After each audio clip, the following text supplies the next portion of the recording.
A nossa aula hoje é sobre lesões cervicais não cariosas e hipersensibilidade dentinária cervical.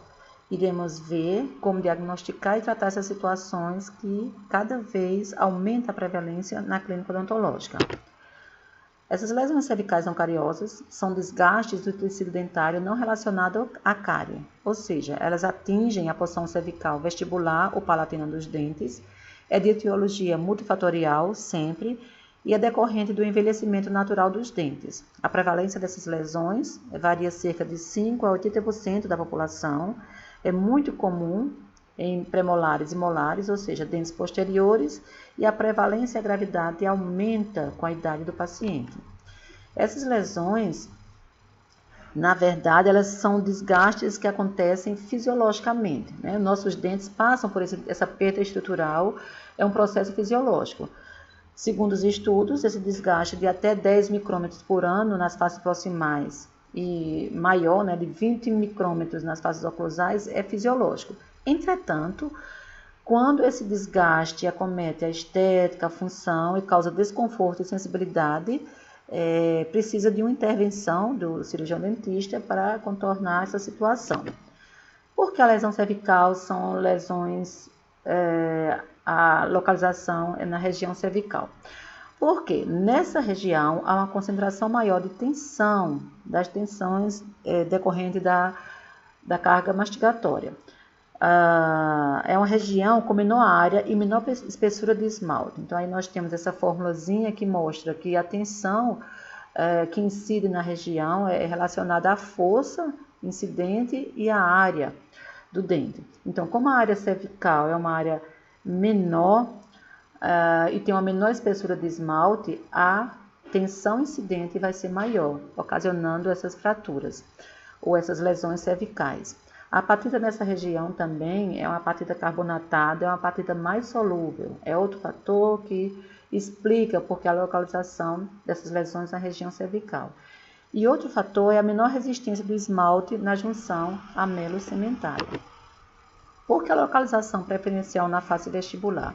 Porque o esmalte, por ter pequena espessura nessa região, não suporta bem as forças de tensão ou tração que são depositadas aí, ocasionando fraturas. Outros fatores também, há um menor fluxo salivar nessa região.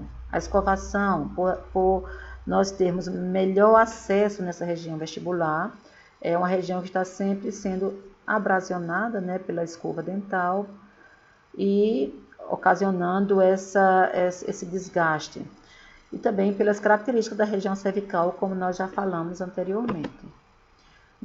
Existem 4 tipos de lesões cervicais não cariosas: a biocorrosão, a abrasão, a atrição e a bifração. A biocorrosão foi até um certo tempo denominada erosão. Entretanto, esse termo é mais apropriado por tratar-se de uma corrosão química, né, eletrolítica, como a gente vai ver, da estrutura dental na região cervical.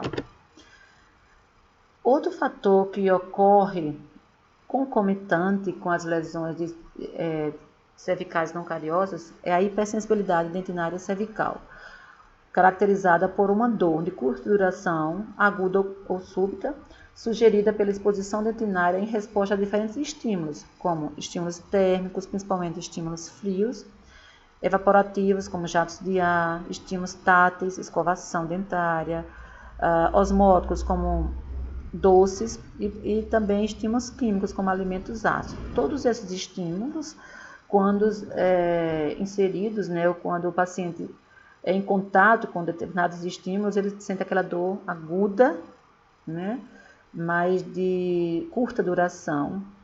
E hipersensibilidade é muito prevalente também na população, de cerca de 98% da população. Ela não pode ser identificada visualmente, entretanto, ela é diagnosticada através de estímulos, né, durante o exame clínico, estímulos de ar, frio ou táteis, e é mais frequente na população jovem para adulta, de 20 a 40 anos. Sabe-se que a etiologia da hipersensibilidade dentinária é da teoria hidrodinâmica de Bryanston, ou seja, que qualquer estímulo que atinja a superfície dentinária promove movimentação deste fluido, presente nos tubos dentinários, sendo transmitida como sensação dolorosa. Então, a movimentação desses fluidos intradentinários atingem as terminações nervosas da polpa, né, que são inseridas aí, e acabam sendo o fator etiológico dessa hipersensibilidade dentinária. A etiologia dessas duas situações, tanto das lesões cervicais não cariosas quanto da hipersensibilidade dentinária cervical, é uma etiologia multifatorial, ou seja, vários fatores estão concorrendo para que ocorram essas situações clínicas, como tensão, fricção e a biocorrosão. Há uma forte relação entre as duas patologias, tanto a hipersensibilidade dentinária como as lesões cervicais não cariosas, ou seja, a associação de fatores é mais importante que um fator isolado. Sempre vai existir essa etiologia multifatorial, ou seja, vários fatores vão concorrer para o aparecimento dessas lesões. Entretanto, a tensão ou estresse mecânico sempre vai estar presente na maioria dos casos. A fricção, o que seria o atrito ou desgaste, ocasionando a perda de substrato induzido por fluxo sólido, líquido ou gasoso. Existem fatores exógenos, né, como a abrasão, que vão causar a abrasão, como a higiene dental, tá? A escovação excessiva, com a força um pouco excessiva, com escovas dentais abrasivas, né, e muito duras, podem ocasionar esse tipo de desgaste. Temos também a biocorrosão, que é a degradação química, bioquímica e eletroquímica desses elementos dentários. Ou seja, provocados por quê? Por condições ácidas endógenas ou exógenas na boca, que produzem perda dessa camada desmieleia, ou naquela parte do cimento das superfícies dentinárias expostas. E o estresse mecânico, né, causando a tensão, é o resultado de forças aplicadas sobre as superfícies oclusais, desencadeando acúmulo de tensão na região cervical. A presença de hipersensibilidade dentinária é um sinal precoce e sintoma durante o estresse, e levando clinicamente à formação de lesão de abifração ou lesão cervicais não cariosas. Ou seja, segundo o professor Paulo Vinícius Soares, que é um dos maiores estudiosos nesse tema de lesões cervicais não cariosas e hipersensibilidade dentinária, a hipersensibilidade dentinária cervical é um sintoma clínico de uma futura lesão cervical não cariosa. Então, isso é um fato bem importante para a gente procurar, né, colher durante a anamnese do paciente e o exame clínico. Temos também a cárie radicular cervical, que é uma situação que resulta de dois mecanismos, tanto o estresse oclusal como biocorrosão, que vão causar lesões cervicais não cariosas. Componentes biocorrosivos, como placa bacteriana e enzimas proteolíticas, vão degradar a superfície dentária. A dentina é mais suscetível a essas cáries radiculares, superfície mais porosa que esmalte e retém a placa. Vamos ver agora o diagnóstico das lesões cervicais não cariosas. A biocorrosão é um desgaste crônico e químico provocado por ácidos de origem não bacteriana, ou seja, esses ácidos de baixo pH, um pH bem crítico de 5,5, causam esse tipo de desgaste. Acomete locais sem biofilme e os fatores etiológicos podem ser extrínsecos ou extrínsecos. Os fatores extrínsecos ou exógenos são ácidos provenientes da alimentação, medicamentos ou meio ambiente. Então, bebidas e alimentos ácidos provocam esse tipo de biocorrosão dentária.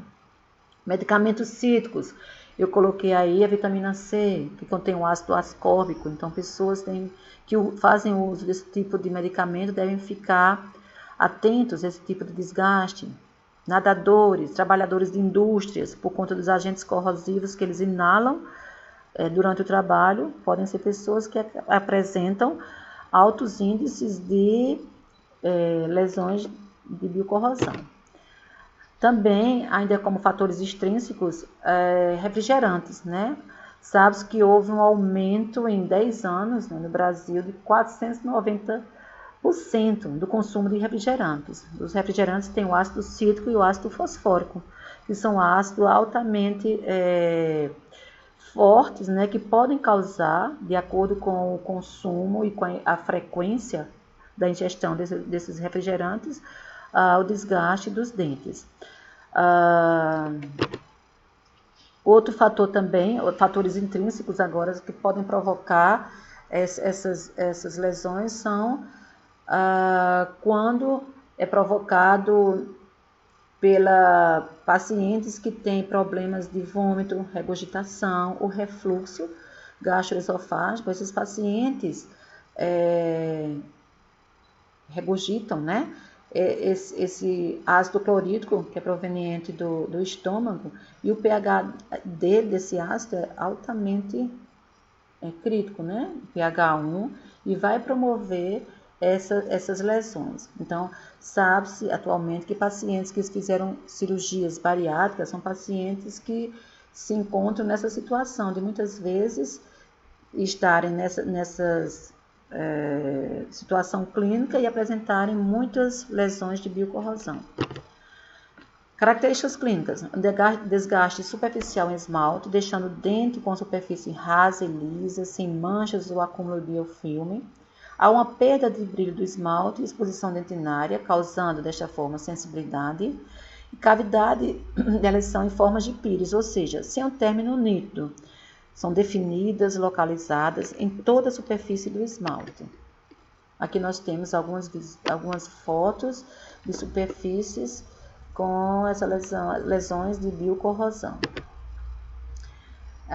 Quando essas lesões atingem a dentina, a gente chama que fica restauração, e se essas restaurações às vezes têm, essas dentes às vezes têm restaurações em amálgama, a gente chama que fica ilhas de amálgama, ou seja, há um desgaste acentuado na superfície oclusal, expondo a restauração de resina já em dentina. Como é que a gente pode diagnosticar? Então, primeiramente a gente tem que saber do paciente se há fratura nas bordas incisais, se esse paciente relata sensibilidade, se existe distúrbios gástricos, acidez na boca e gástricas ao acordar, né, ou pela manhã. E a face palatina dos dentes superiores são as primeiras a serem atingidas, como nós vimos no slide anterior, adquirindo aquela característica lisa, polida, seguida das oclusais de molares e premolares, depois da face vestibulares dos dentes superiores. O que a gente pode falar para o paciente como relação à prevenção, né? Que a ingestão de bebidas ácidas deve ser rápida e restrita às principais refeições, né? Se for o caso, se for a necessidade, tá? O paciente não pode fazer uma ingestão lenta ou ficar demorando com aquele líquido, né, na boca, porque isso vai aumentar o potencial corrosivo daquele líquido. E após a ingestão, neutralizar, né, esse componente ácido com líquidos tipo leite, né, mantendo na boca após alguns instantes, queijo, pastilhas antiácidas, bochechos com bicarbonato. E outra forma também é o uso de goma de mascar sem açúcar, para estimular a salivação e diminuir a acidez local.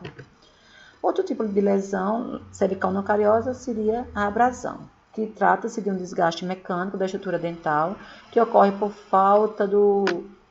por causa do contato repetido de um corpo estranho na superfície dental, desde que não seja relacionado à oclusão. A abrasão é decorrente da técnica de escovação, que muitas vezes não é adequada, a frequência da escovação, um tempo exagerado de escovação pode causar maior abrasão, a força, principalmente aplicada durante a escovação, o tipo de cerdas de escova, a região de início da escovação. A gente sabe que tem que ter uma sequência para fazer uma escovação adequada, começando dos posteriores, né, dos dentes posteriores até os dentes posteriores do sentido oposto. A abrasividade também do dentifrício é um fator muito importante. Deve-se evitar dentifrícios muito abrasivos.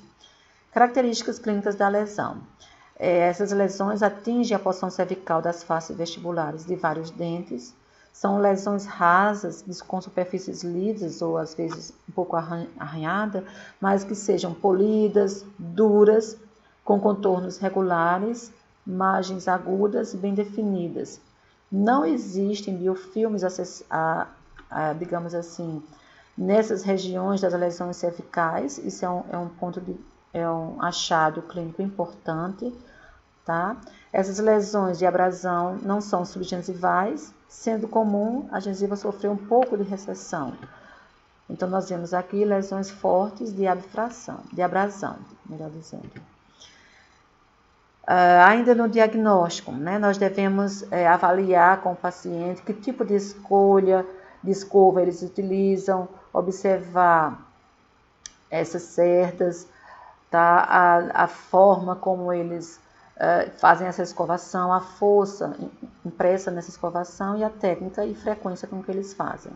Com relação aos dentifícios, né?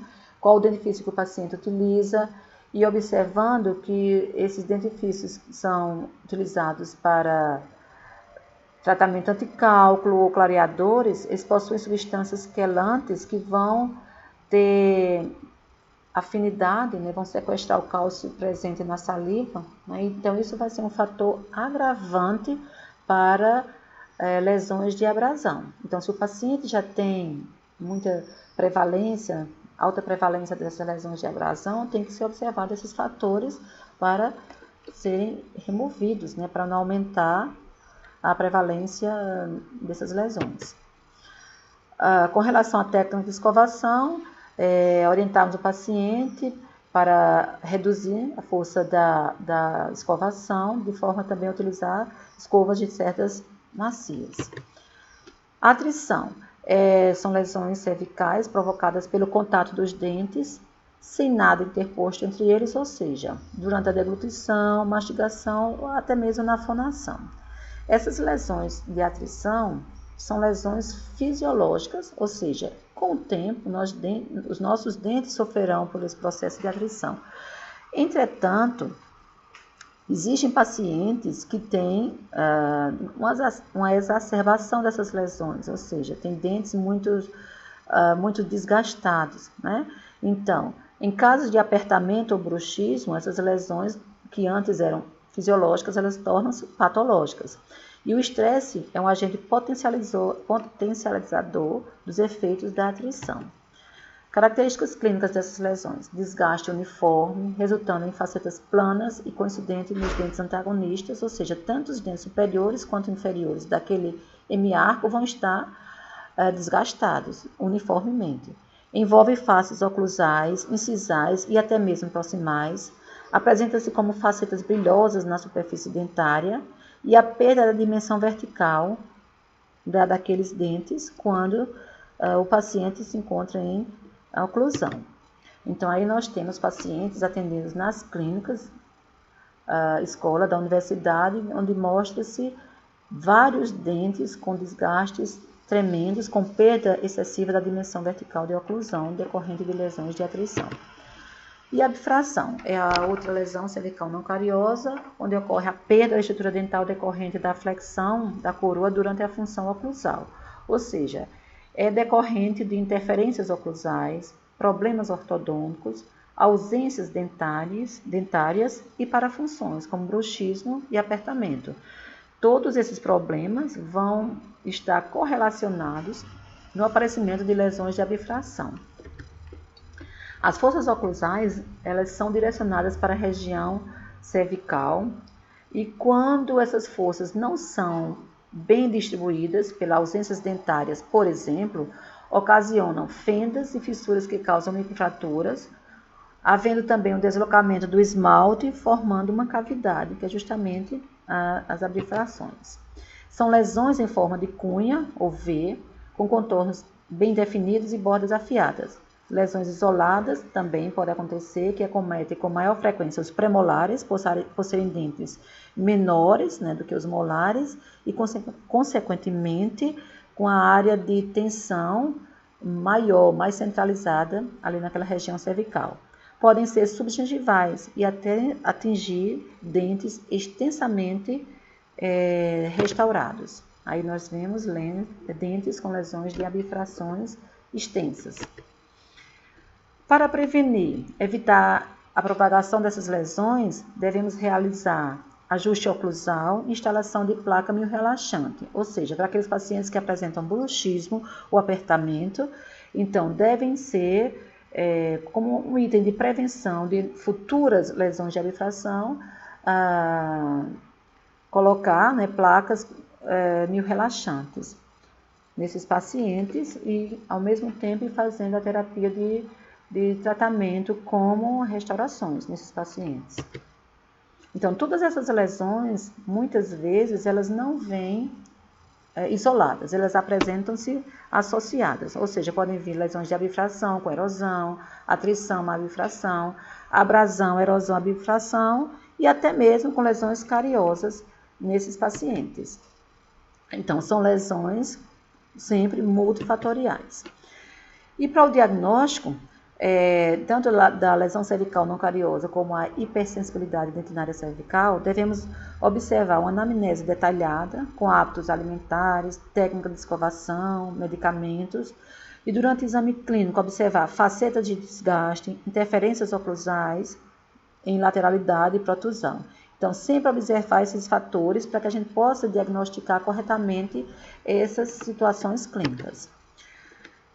A anamnese, durante o diagnóstico, é um fator essencial, né? E tudo para que a gente possa ver qual o tratamento adequado, deve começar com a remoção do fator etiológico, seja ele com relação aos hábitos alimentares, com relação à técnica de escovação, com relação ao uso de medicamentos, devemos diagnosticar quais os fatores etiológicos durante a anamnese, né, e o exame clínico que estão levando àquela alta prevalência de lesões cervicais não cariosas ou de hipersensibilidade dentinária.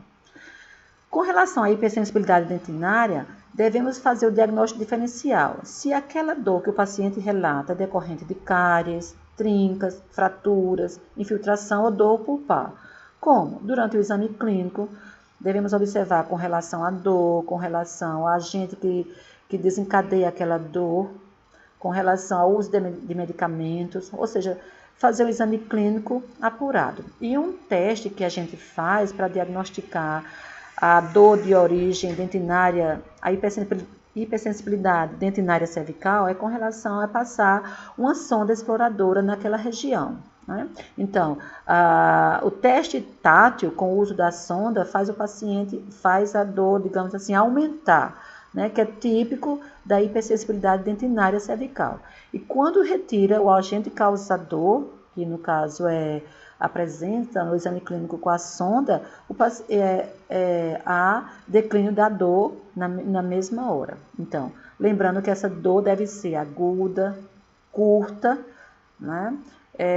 De declínio rápido, e retirando o agente causal, cessa a dor da hipersensibilidade dentinária. O tratamento, as modalidades de tratamento que a gente tem para essas duas situações. Inicialmente, é a remoção dos fatores, ou pelo menos a diminuição desses fatores etiológicos. Também temos a orientação quanto à dieta, a escovação, restauração é uma das modalidades de tratamento e a terapia dessensibilizante. Com relação, esse quadro mostra todas as abordagens que nós podemos ter com relação ao tratamento de lesões cervicais não cariosas. Inicialmente, sempre com a remoção, ou se possível, diminuição dos fatores etiológicos daquela situação. Depois, se é uma lesão ativa, se tem lesão cariosa, digamos, né, devemos ver se tem lesão ativa, se a integridade está ameaçada daquele elemento dental, se tem risco de exposição pulpar, se aquele dente vai receber uma reabilitação com prótese parcial removível, então ela tem que ser restaurado previamente. Se tem lesão cariosa disseminada e dentina, aí tem que fazer a restauração. Se a estética está sendo um fator ali também preponderante para poder ser, digamos assim, restaurado aquele dente, né? E se também há uma perda maior de 1 milímetro naquela região, se a lesão já é grandinha, né, um pouco extensa, que precisa ser restaurada. Então, a gente tem que ver se o paciente precisa de uma restauração, sim ou não, né? E se sim, se tem sensibilidade associada ou não. Se tem sensibilidade associada naquela lesão não cariosa, vamos fazer a terapia dessensibilizante, como nós iremos ver, a preservação e a restauração. Se não tem sensibilidade naquela região, faz-se apenas a restauração e fica com a preservação daquela situação clínica. Restauração. Quando restaurar? Primeiramente, quando tem lesões de cárie ativa, quando a integridade daquele dente está sendo ameaçada pela extensão da lesão cariosa, se existe risco de exposição pulpar, se o paciente vai fazer reabilitação, também com prótese, e se existe lesão cariosa disseminada em dentina, se a estética está sendo comprometida e se é uma perda maior de integridade, ou seja, daquela estrutura dental maior do que 1 milímetro, deve-se restaurar. Dentre os materiais restauradores, temos as resinas compostas e o cimento e cionômero de vidro. O cimento e cionômero de vidro, eles são materiais que podem ser utilizados com sucesso nessas situações, porque existe ausência de esmalte na parede cervical e esse material ele é adesivo em dentina, esclerosado e ao cimento, então é um material muito bom, né, para ser utilizado nessa situação e apresenta o benefício terapêutico da liberação de flúor, que pode ser utilizado. Com relação à hipersensibilidade dentinária, o fator etiológico também é primordial como um tratamento dessa situação clínica. E depois, a diminuição da permeabilidade dentinária, que também é outra modalidade de tratamento que deve ser instituída, como através do vedamento dos tubos dentinários, como alteração também da transmissão do impulso nervoso nessa região. Os tratamentos preconizados para hipersensibilidade dentinária cervical são vários na literatura, como laser, aplicação de flúor, aplicação de cloreto de estrôncio e sais de potássio através de produtos que contêm esses dois materiais, a aplicação de adesivos dentinários derivados da caseína, um tratamento radical, que seria o tratamento endodôntico, também é um tratamento preconizado em casos extremos, né? Cirurgias, uso de dentifrícios que contenham materiais que possam obstruir essa abertura dos tubos dentinários e também restaurações. O laser. O laser pode ser tanto de alta potência, como os lasers cirúrgicos, como os lasers de baixa potência, como os lasers terapêuticos. Eles são terapias indicadas para o tratamento da hipersensibilidade dentinária cervical.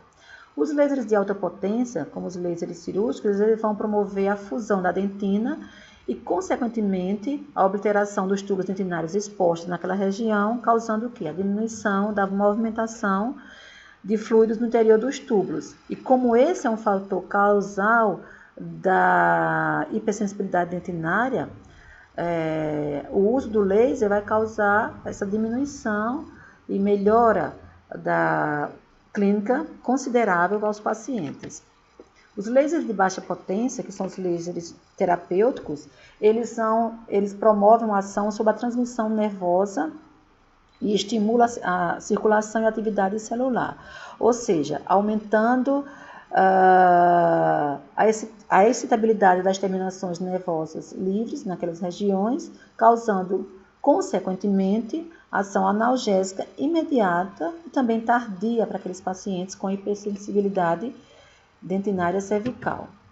O uso do flúor também tem sido uma terapia bastante eficaz no tratamento dessas situações clínicas. A aplicação tópica de flúor com alta concentração de fluoretos formam cristais de fluoreto de cálcio na superfície da dentina, diminuindo assim a permeabilidade dentinária, deixando a dentina mais resistente e insolúvel, causando a diminuição também dessa dor local. A aplicação de flúor pode ser feita tanto no flúor caseiro ou então o flúor pelo profissional. A aplicação de flúor caseiro podemos instituir ao paciente através de pastas dentais, através de bochechos com soluções fluoretadas, bochechos 2 vezes ao dia, né, com fluoretos de baixa concentração, E também a aplicação de flúor neutro na moldeirazinha de clareamento, 15 minutos por dia. Já a aplicação de flúor pelo profissional, pode-se utilizar a aplicação de flúor de maior concentração, tanto o flúor em gel como o flúor em verniz, que contém uma alta concentração de fluoreto de sódio. Com relação aos dessensibilizantes, que nós podemos utilizar para a diminuição das situações de hipersensibilidade dentro da área cervical, temos dessensibilizantes à base de cloreto de estrôncio e sais de potássio. Ou seja, o cloreto de estrôncio ele vai promover a oclusão dos tubos dentinários e os sais de potássio vão promover a despolarização das terminações nervosas dos odontoblastos, causando a cessação desta dor. Aí nós colocamos como exemplo de um dessensibilizante bastante utilizado na clínica, é o Dessensibilize KF, que contém 5% do nitrato de potássio e 2% do fluoreto de sódio. Aplicamos no consultório para os pacientes e há um relato de um declínio muito bom da sensibilidade dentinária. Temos também adesivos dentinários e materiais que têm derivados da caseína, ou seja, adesivos dentinários vão vedar mecanicamente os tubos dentinários. Podemos aplicar no consultório, naquela região, e o paciente vai sentir alívio. E também existem materiais, produtos, até mesmo como cremes dentais, que contêm um nanocomplexo de fosfolipeptídeo de caseína mais o fosfato de cálcio amorfo. O que acontece? Esses materiais vão atuar inibindo essa biocorrosão e a desmineralização do esmalte e da dentina. Então, são materiais que podem ajudar, né, nessa diminuição desse desconforto pelas lesões de hipersensibilidade dentinária cervical. E temos, finalmente, a arginina e a nanohidroxiapatita, que são materiais que estão contidos em alguns produtos, como cremes dentais, a arginina é um aminoácido que tem como função selar os túbulos dentinários expostos e à medida que o paciente vai utilizando esses cremes dentais, por exemplo, que contém arginina, vai havendo a diminuição pelo selamento dos túbulos dentinários expostos naquela região. E temos também materiais que têm nanopartículas de hidroxiapatita e mais fluoreto também de cálcio, que vai fazer a alteração dos tubos dentinários naquela região, se mostrando um material extremamente eficaz no controle das lesões de hipersensibilidade dentinária cervicais. Finalmente, essas lesões cervicais não cariosas, como biocorrosão, abrasão, atrição e abifração, são lesões sempre multifatoriais, presentes na população adulta, que vão gerar danos. Então, quando no consultório, através de uma boa anamnese, um bom exame clínico, devemos decidir pelo melhor tratamento para essas situações. E devemos também começar esse tratamento, seja qual for, pela identificação e remoção do fator etiológico dessas lesões.